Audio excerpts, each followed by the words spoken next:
मैं पढ़ रही हूँ नज़्म दूसरी मुलाकात, जिसको लिखा है अमजद इस्लाम अमजद साहब ने।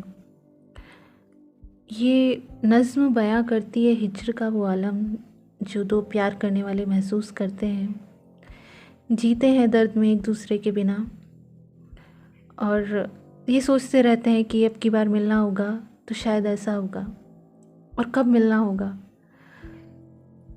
और एक अरसा, एक मुद्दत गुजर जाती है उन दोनों के बीच, वो नहीं मिल पाते।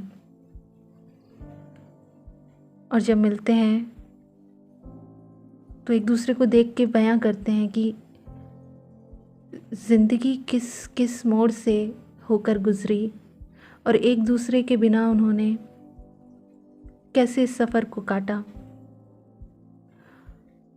और जब उनकी मुलाकात होती भी है एक शाम, कुछ पलों के लिए, और वो डर उनके दिलों में फिर से होता है कि हम मिले तो हैं पर फिर बिछड़ जाएंगे।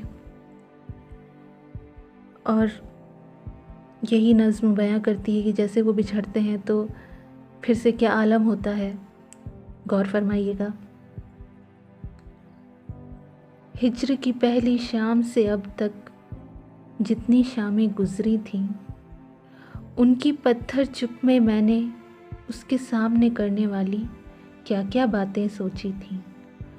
बातें गुजरे बरसों की जो हमने अलग अलग से काटे थे, गमों की और उन खुशियों की हम जिनसे होकर गुजरे थे, जीतों और उन मातों की जो उम्र रवा का रिज़्क हुए, आंसू और उमंगों की जो दश्ते गुमा का रिज़्क हुए। कैसे कैसे भटके आहू सहराए इम्कान में आए, शमे तलब के कैसे कैसे रोशन पहलू ध्यान में आए। ढलती रात का जादू होगा, लम्हा लम्हा खुशबू होगा, फूल और तितली यकजा होंगे, रंग हवा से पैदा होंगे।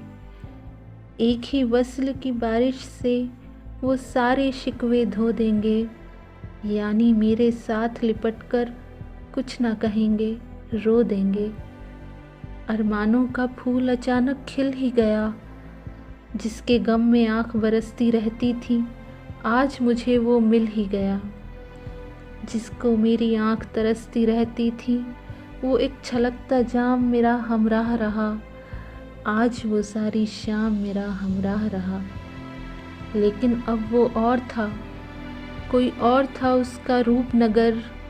आस रुकी थी आँखों में तो राख जमी थी बालों पर, और कोई थी दुनिया उसकी और थे उसके शामो सहर।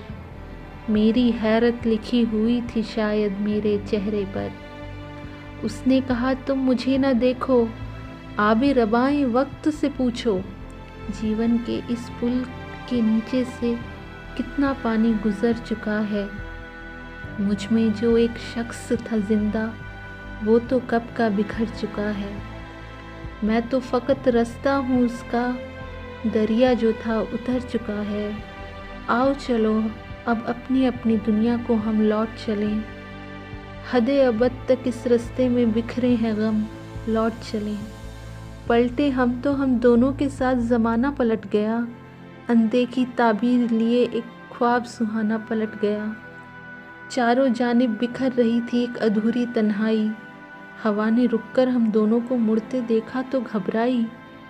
पतझड़ की दहलीज पे उसने पेड़ से कुछ सरगोशी की, उसके बाद उस राह गुजर पर दूर तलक खामोशी थी।